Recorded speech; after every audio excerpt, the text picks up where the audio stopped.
Assalamualaikum warahmatullahi wabarakatuh. Apa kabarnya adik-adik?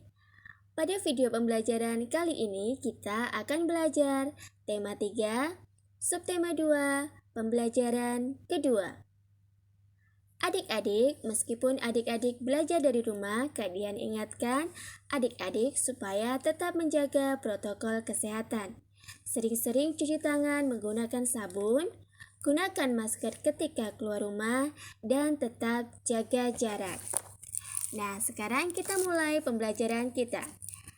Kalian sudah siap? Adik-adik yang soli dan soliha, pada pembelajaran yang kedua ini kita masih akan belajar tentang benda-benda di sekitar kita. Adik-adik, benda memiliki ciri-ciri yang dapat diamati. Nah, pada pembelajaran sebelumnya, kamu telah mengetahui wujud benda. Wujud benda dibedakan menjadi 3. Apa saja? Padat, cair, dan gas. Nah, ciri-ciri benda antara lain memiliki massa dan ruang atau volume. Apakah yang dimaksud massa dan volume? Coba perhatikan gambar berikut ini. Pada gambar tersebut, ibu guru membawa 2 buah bola di tangannya. Kedua bola mempunyai ukuran yang berbeda. Kedua bola bahannya juga berbeda. Menurut kalian, bola manakah yang massanya lebih besar?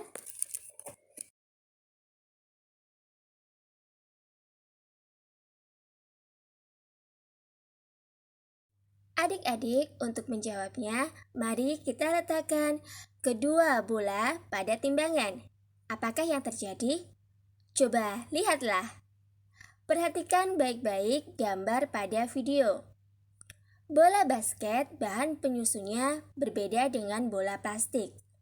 Bola basket terbuat dari karet sintesis. Bola plastik terbuat dari plastik.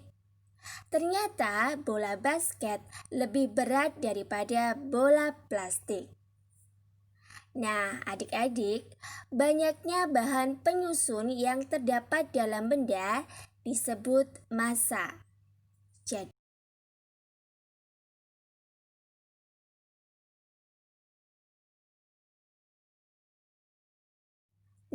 massa umumnya diukur dengan satuan gram atau kilogram.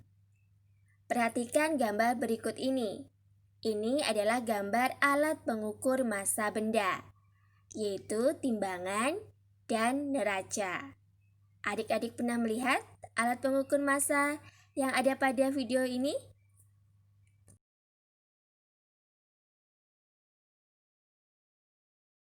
Ayo berlatih.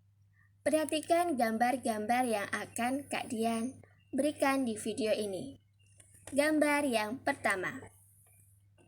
Dari gambar tersebut, manakah balok yang mempunyai massa lebih besar?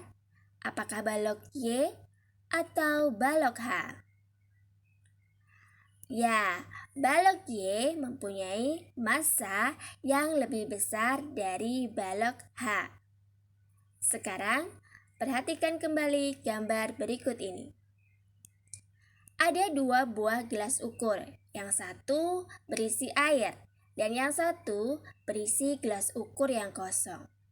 Manakah di antara gelas ukur tersebut yang mempunyai massa yang lebih besar? Ya, gelas ukur yang berisi air mempunyai massa yang lebih besar dari gelas ukur yang kosong. Sekarang, perhatikan kembali gambar berikut ini. Di antara 2 botol tersebut, manakah botol yang mempunyai massa lebih besar dan mempunyai berat yang lebih besar?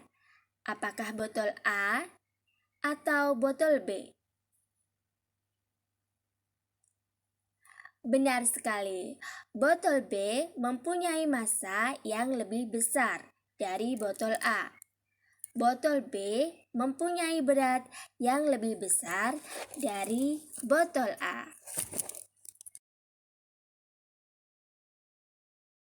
Berikutnya, perhatikan gambar berikut ini. Ada dua buah bola, yang satu bola yang kempes dan yang satu bola yang tidak kempes. Manakah di antara kedua bola tersebut yang mempunyai massa lebih kecil? Perhatikan baik-baik, jangan sampai terkecoh. Ya, bola yang kempes mempunyai massa yang lebih kecil dari bola yang tidak kempes. Yang terakhir, perhatikan gambar berikut ini. Ada 6 buah apel dan sebuah semangka. Bagaimanakah massa kedua buah tersebut? Ya, 6 apel mempunyai massa yang sama dengan 1 semangka. Oleh sebab itu, 6 apel mempunyai berat sama dengan 1 semangka. Adik-adik yang solih dan solihah, tahukah kamu bahwasannya berat dan massa mempunyai perbedaan? Massa benda di mana-mana sama. Namun, berat benda dapat berubah-ubah tergantung gaya tarik bumi di tempat itu. Gaya tarik bumi disebut juga gaya gravitasi. Contohnya, massa tubuh di bumi ataupun di bulan itu sama. Namun, berat tubuh di bumi dengan di bulan berbeda. Berat tubuh seorang astronot di bulan itu lebih ringan daripada di bumi. Dalam percakapan sehari-hari dan hitungan matematika, orang sering menyamakan istilah berat dengan massa. Seperti kita sering mendengar orang mengatakan, "Berapa beratmu?" Adapun yang benar, "Berapa massamu?" Yang diukur pada timbangan adalah massa, bukan berat. Namun, karena istilah berat sudah umum digunakan dalam bahasa sehari-hari, gravitasi di permukaan bumi relatif sama, sehingga penggunaan kata berat untuk menggantikan massa masih dibolehkan. Adik-adik, kita masuk ke pembahasan selanjutnya, yaitu tentang volume benda. Adik-adik, semua benda menempati ruang. Ukuran ruang yang ditempati oleh suatu benda disebut volume. Benda yang kecil menempati ruang yang lebih kecil dibandingkan benda yang besar.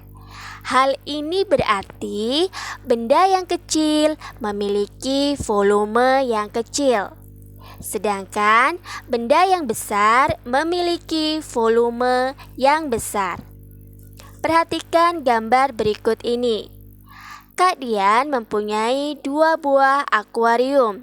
Ada akuarium A dan akuarium B. Kedua akuarium tersebut mempunyai ukuran yang berbeda. Akuarium A lebih besar dibandingkan dengan ukuran akuarium B. Nah, coba adik-adik, manakah di antara kedua akuarium tersebut yang memiliki volume lebih besar? Ya, volume akuarium A lebih besar daripada volume akuarium B. Barakallahu fiik. Nah, adik-adikku yang solih dan solihah, setelah kita belajar tentang massa benda dan volume benda, coba sekarang lengkapilah kalimat di bawah ini. Benda di sekeliling kita terdiri atas benda hidup dan benda titik-titik. Yuk, siapa yang tahu? Ya, benda di sekeliling kita terdiri atas benda hidup dan benda tak hidup. Barakallahu fiik. Nah, sekarang benda mempunyai 3 wujud apa saja adik-adik? Padat, cair, dan gas. Barakallahu fiik. Yang terakhir, benda mempunyai ciri-ciri. Ayo, siapa ingat tadi ciri-ciri benda ada? Memiliki massa dan volume. Barakallahu fiik. Ayo bercerita. Perhatikan gambar berikut ini. Edo dan teman-teman berlatih memantulkan dan menangkap bola di sekolah. Ketika tengah asyik berlatih, tiba-tiba Udin terjatuh. Kakinya sakit dan tidak dapat berdiri. Edo dan teman-teman melihat Udin kesakitan. Edo dan teman-teman segera menghentikan permainan.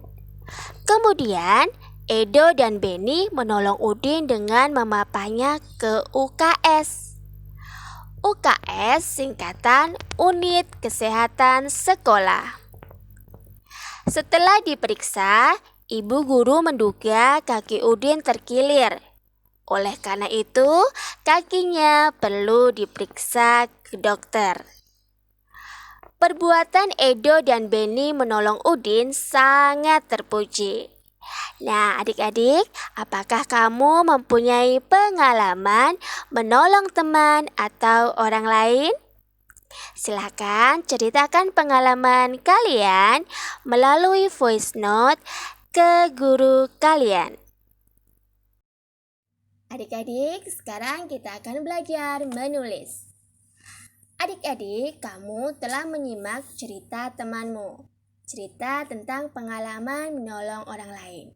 Nah, sekarang Kak Dian mau tanya, sebenarnya mengapa sih kita perlu menolong orang lain? Nah, coba tuliskan alasanmu. Silakan ditulis di buku tulis kalian. Adik-adik, sekian dulu video pembelajaran kali ini. Semoga yang sedikit ini bermanfaat untuk kita semua. Jangan lupa klik tombol subscribe dan bunyikan loncengnya. Wassalamualaikum warahmatullahi wabarakatuh.